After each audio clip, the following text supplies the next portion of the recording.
Magandang araw! Kami po ang ika-9 na grupo at ang tatalakayin natin ngayon ay ang pantayong pananaw bilang diskursong pangkabiasnan ni Zeus Salazar. Si Zeus A. Salazar ay tuturing na ama ng bagong histografiyang Pilipino. Siya ang nangunguna sa pag-aaral ukol sa pantayong pananaw sa proseso ng pagiging bansa ng Pilipinas. Siya rin ang dating tagapagpangulo sa Departamento ng Kasaysayan sa UP Diliman taong 1989 hanggang sa 1991.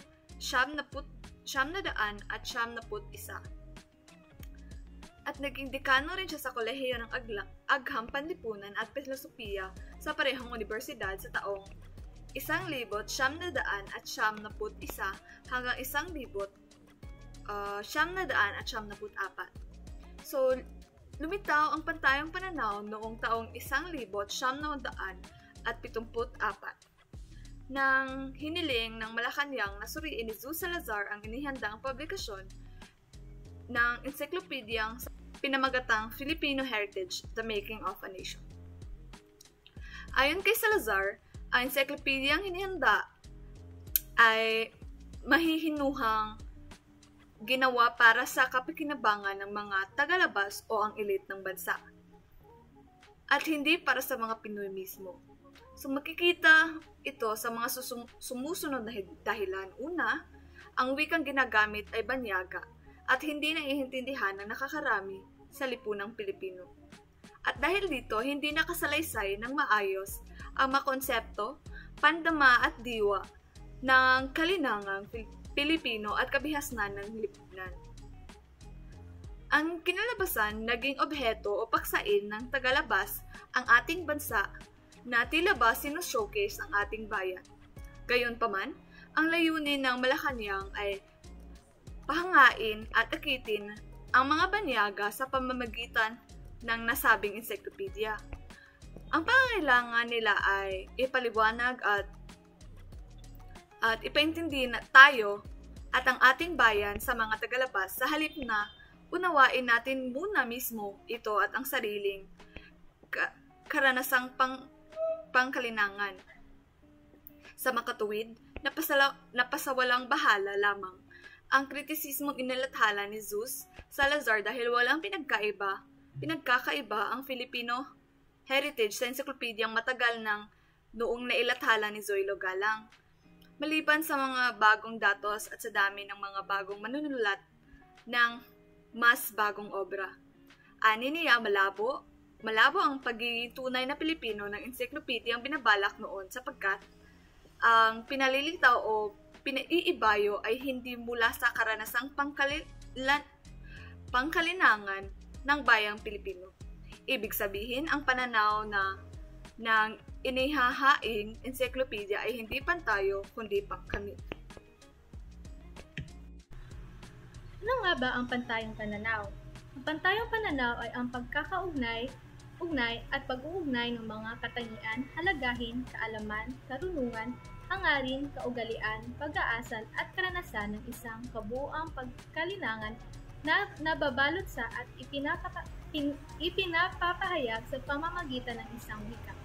Ibig sabihin, upang magkaroon ng pantayong pananaw, kinakailangan ang wikang Pilipino ang nagbubuklod ng kabuuan ng ating kalinangan. Upang lubusan nating maintindihan ang pantayong pananaw, talakayin natin muli ang mga panghalip na kayo, kami, sila at tayo.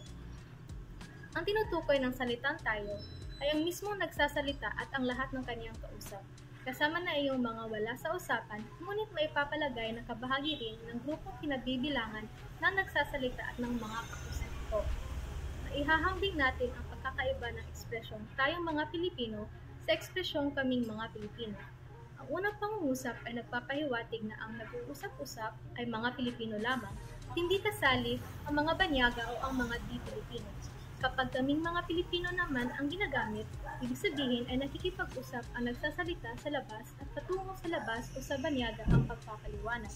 Ang pagkakaiba ng dalawang pangusap na ito ay hindi lamang nagtatapos sa paraan ng paggamit o kung saan patungo ang pakikipag-usap, ngunit pati na rin ang katangiang naaakibat lamang kapag ginagamit ang pangungusap na tayong mga Pilipino na tinatawag na closed circuit. Kapag ang isang grupo ng tao ay nag-uusap lamang hindi sa sarili at sa isa't isa, iyan ay maihahalin tulad sa isang sistemang sarado o closed circuit. Nagkakaintindihan ang lahat na hindi na sumangguni sa labas o panlabas upang maunawaan ng lubusan ang isa't isa. Sa sitwasyong ito, ang kalagayan, konsepto, kaisipan at ugali ay madaling maintindihan dahil napapaloob ang mga ito sa ating sariling lipunan at kalinangan na kapwa ipinahihiwatig ng isang wikang nauunawaan ng bawat isa. Sa pamamagitan na rin nito, madaling maipagkakabit-kabit ang mga salik sa isa't isa na hindi na kailangan pang tukuyin ang iba pang mga kalagayan, konsepto at kaisipan at ugali na kaugnay nila. Sa paraan ring ito nabubuo ang mentalidad o ang natatanging at katangi-tanging kaisipan at pag-iisip na mahirap maintindihan ng isang dayuhan na hindi pa nakakapasok sa isang kalinangan at lipunang may pantayong pananaw. Sa makatwid, ang isang lipunan at kalinangan ay may pantayong pananaw lamang kung ang lahat ay gumagamit ng mga konsepto at ugali na alam ng lahat ang kahulugan, pati ang relasyon ng mga kahulugang ito sa isa't isa. Ito ay nangyayari lamang kung iisa ang code o pinagtutumbasan ng mga kahulugan. Ibig sabihin, isang pangkabuuang pag-uugnay at pagkakaugnay ng mga kahulugan, kaisipan at ugali. Mahalaga rito ang pagkakaroon ng iisang wika bilang batayan at daluyan ng pangunawa at komunikasyon. Kapag ang nagsasalita ay naglalarawan ng banyagang kaugalian sa kapwa niya, ito ay pansilang pananaw. Madalas gumagamit ng mga salitang ganito sila o ganito ang mga banyaga. Isang halimbawa nito ay ang vlog ni Gretchen Ho sa kanyang pagpunta sa bansang Switzerland. Kapag ang paglalarawan ng isang kultura ay patungo sa mismong miyembro ng kultura, ngunit nanggagaling sa tagalabas o banyaga, ito ay pangkayong pananaw. Isang halimbawa ang YouTube video ng content creator na si Jessica Lee. Kapag ang paglalarawan naman ng isang kultura ay nanggagaling sa mismong miyembro ng kultura at patungo sa tagalabas o banyaga, ito ay pangkaming pananaw. Halimbawa ang YouTube video ni Will Dasovich patungkol sa kulturang Pinoy. Sa madaling salita, ang pantayong pananaw ay mailalarawan natin bilang Pilipino nagpapaliwanag ng kulturang Pilipino para sa mga Pilipino. At ang pansilang pananaw ay Pilipino nagtatalakay ng kulturang banyaga para sa mga Pilipino. Ang pangkayong pananaw naman ay punto de vista ng banyaga ukol sa kulturang Pilipino para sa Pilipino. Panghuli, ang pangkaming pananaw ay punto de vista ng Pilipino ukol sa kulturang Pilipino para sa banyaga. Bago pa manasakop ng mga Kastila, ang bawat isa sa mga grupong etniko sa Pilipinas ay may sariling pantayong pananaw na naiintindihan at naipapamalagi ng mga kasapi ng grupong etnikong yaon sa pamamagitan ng sariling wika. Ang matribo ay may kani-kanilang pinaniniwalaan na Diyos at Espiritu. Halimbawa na lang sa mga Tagalog na mayroong sariling relihiyon. Nananalig sila sa anito at mga mitolohikal na personahe na ang pinakasentral ay tinatawag nilang bathala. Sa katunayan, ang bawat tribo ay may kani-kaniyang istruktura at kaugalian sa pamumuhay, pamumuno, sining, at pakikipagkalakalan na sumasalamin sa kanilang kultura at kasaysayan. Sa ganitong pagkakaunawaan, ang pantayong pananaw kadalasan ay hindi hayag o halata sa mga kasapi mismo kung buo na ang kanilang lipunan at kalinangan, katulad na lang sa mga sinaunang mga Pilipino. Ibig sabihin, dahil iyon na talaga ang kanilang kinagisnang kaugalian, wala nang iba pang kailangan silang natututunan maliban sa mga sangkap na napapasok at naaangkin na ng kanilang batayang kinakalinangan. Kaya't kung nakakasalamuha sila ng iba o panibagong ugali o gawi ay kinakailangan pang maipaliwanag sa kanila o unawain ang mga gawi at ugali ng ibang kultura at lipunan. So sa pamamaraang ito, bumunsod ang pansilang pananaw. So, ipinaliwanag ni Salazar na bagaman may kanya-kanyang pantayong pananaw ang mga grupo, etnolinguistiko sa archipelago, wala pang iisang pantayong pananaw na nagbubuklod sa nasyong Pilipino sa panahong iyon. lalo na at wala pang naitatag na isang bansang magbibigay ng kabuuan sa Kapilipinuhan. Ang nasyong Pilipino ay nabubuo lamang noong ikalawang bahagi ng nagdaang taon sa pagsusumikap ng mga elite ng bahaging Kristiyano ng kolonyang Kastila. Naging bahagi ng proseso ng alkulturasyon ng katutubong mga Pilipino ang mga elite, o sa salita ni Salazar, mga akulturadong grupo ng tao. Sila ang nakipagtulungan sa mga kanluranin na naging daan sa pagkolonisa sa kanila mismo at sa kanilang mga kabahagi sa kinagisnang kalinangan. Tinawag ang grupong ito na Ladino sapagkat sila ay natuto ng Kastila. Ginawa silang tagasalin at tagatulong ng mga praile sa ebanghelisasyon o pagpapakristyano ng mga Pilipino. Dahil sa kanila, nakatagpo at nagkahalo-halo ang mga elemento ng kulturang Kastila ng mga kalinangang katutubo. So, unti-unting dumadami ang mga Ladino sa sistemang kolonyal ng mga Kastila. Sila ang naging escribanos o clerk ng mga abogadillos o abogado o di kaya ay mga katuwang ng mga alkalde at iba pang opisyal na Kastila.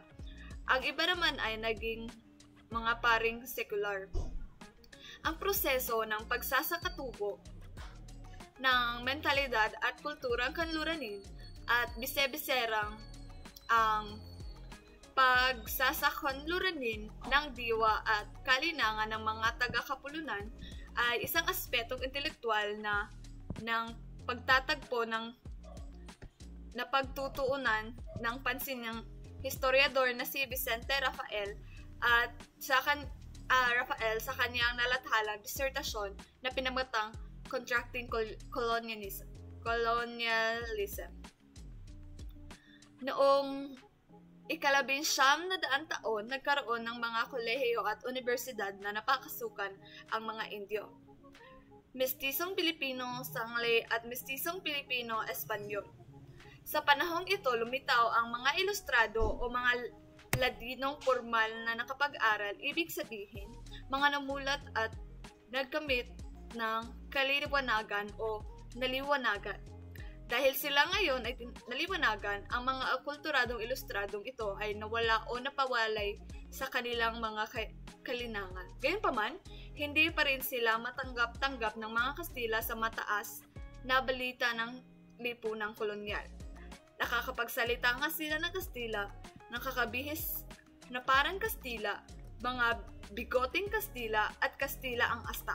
Ngunit hindi pa rin sila Kastila dahil pango ang ilong, kayumanggi, di sibilisado ang kalahi at walang alinlangang Indio pa rin ang siyang panglalait ng mga Kastila sa kanilang lahat. Ang paglalait na ito ang nagudyok sa kanila na lumaban sa opinyon ng mga Kastila tungkol sa kawalang halaga ng mga katutubo ay Indio. Tinawag nila ang sarili kasama ang kanilang kalahing Indio na mga Pilipino. Dito nabuo ang grupo ng mga gandista na nangailangan ng mga ilustrado. At ang mga ideya, konsepto at iba pang elementong pangkalinangan na ginamit ng mga propagandista ay ang mga natutunan nila mula sa kolonyalista. So, kaya ang nasimulan nila ang tradisyon ng pagbubuo ng kabihas ng pambansa at kabihas ng Pilipino ay naligaw sa wikang banyaga at sa mga konseptong banyaga ay hindi man naitugma sa sariling tradisyon. Nang dumating ang mga Amerikano, ang inatupag naman ng mga ilustrado ay ang ipakita sa mga bagong banyaga na ang Pilipino ay pwedeng makipagsabayan sa anumang propesyon o larangan, maging doktor, abogado, inhenyero, at sa huli, pati sa artista at beauty contest queen. Sa panahong ito, sa halip na Kastila ay wikang Ingles ang ginamit upang ipagpatuloy ng mga bagong intelektual ang gawain ng mga ilustrado noong propaganda. Ang pagbubuo ng kulturang nasyonal para sa Amerikandisong Pinoy. Sa hinang pagkakahiwalay ng mga Pilipino sa diwa at sa pag-uugali, nabuo ang dambuhalang pagkakahating pangkalinangan. Dito, may dalawang kalinangan sa pakahulugang antropolohikal ang nakapaloob sa kasalukuyang lipunang Pilipino, ang kulturang nasyonal at kalinangang bayan. Una nating tatalakayin ang kulturang nasyonal. Ito ay nagmula sa propaganda bilang resulta ng pagkatatag ng nasyon sa pamumuno ng elit. Ang kulturang nasyonal ang siyang pinalalaganap ng elit sa pamamagitan ng sistema ng edukasyon na itinatag ng mga Amerikano sa wikang Ingles. Sa ganitong pamamaraan, ang kulturang nasyonal ay instrumento ng dominasyon sa taumbayan, sapagkat ang kulturang iyan ay pagpatuloy lamang ng kulturang kolonyal ng mga kolonyalista. Ang schizophreniang pangkalinangan ay ang pagiging dalawang mukha ng mga elit dahil dalawa ang pananaw ng kulturang nasyonal. Pangkami ito dahil lagi nilang kumpara ang sarili at ang sariling hiram na kultura sa mga dayuhan. Ito ang sanhi ng kanilang complex ng unang Pilipino o pagbibigay ng rekognasyon sa naging unang doktor, piloto, arkitek, abogado at iba pa. Pantayo rin ang pananaw ng kulturang ito o ang nag-uusap-usap ay ang mga elit lamang bilang tagapagpagalaw ng lipunan at estadong nasyonal. Ngunit, naiiba ang kanilang pananaw bilang elit ng bansa kumpara sa nakararaming Pilipino.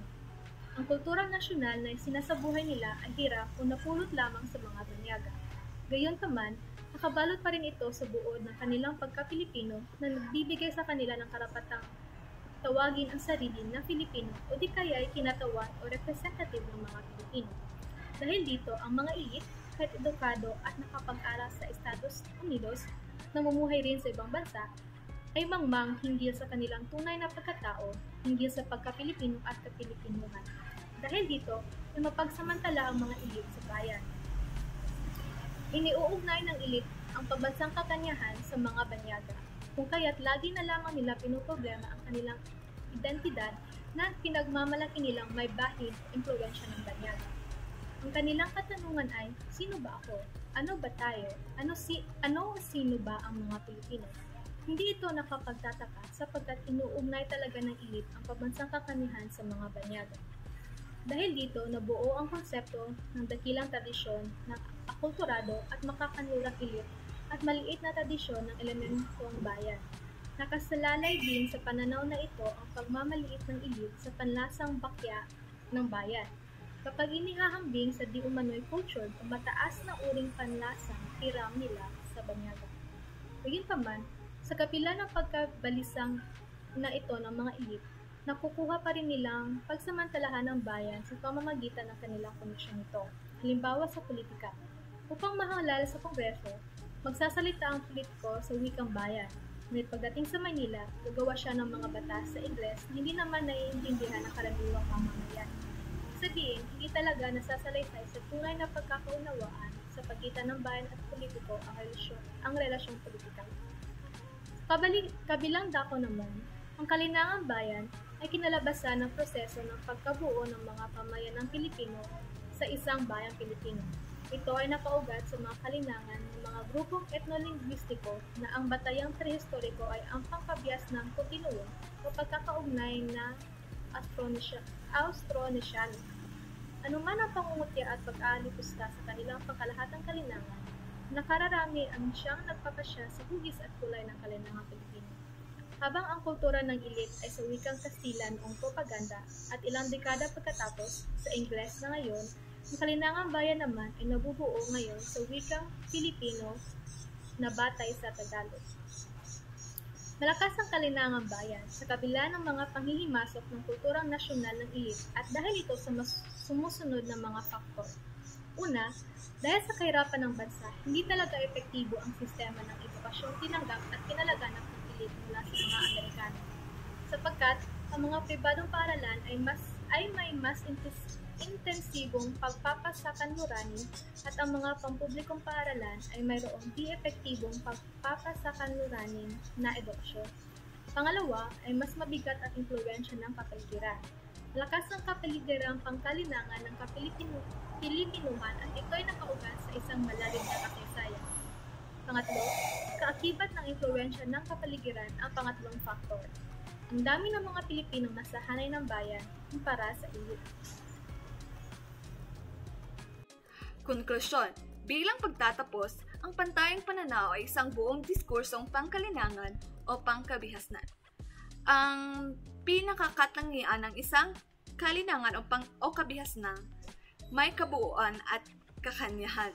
Ito ay batayan ng pagkakaisa ng grupo o taong may sariling wika at kultura. Dahil sa konseptong sosyo-politikal at kultural ng mga Kastila na ipinalaganap sa pamagitan ng wikang Kastila at kasunod dito ang mga Amerikano, ang nasyong Pilipino ay wala pang pantayong pananaw na bumabalot sa kabuuan.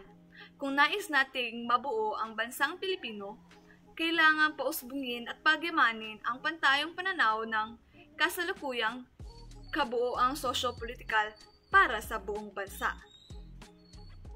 Ang ibig sabihin ay gawing bintana ang kulturang nasyonal patungo sa labas at ang kailangang bayan naman na nakaugat sa mga kalinangang etnolinguistiko at sa karanasang pambansa ay maging salamin at bukal ng ating loob na siyang magpapasibol ng ating orihinalidad bilang bansa at bilang kabihasnan.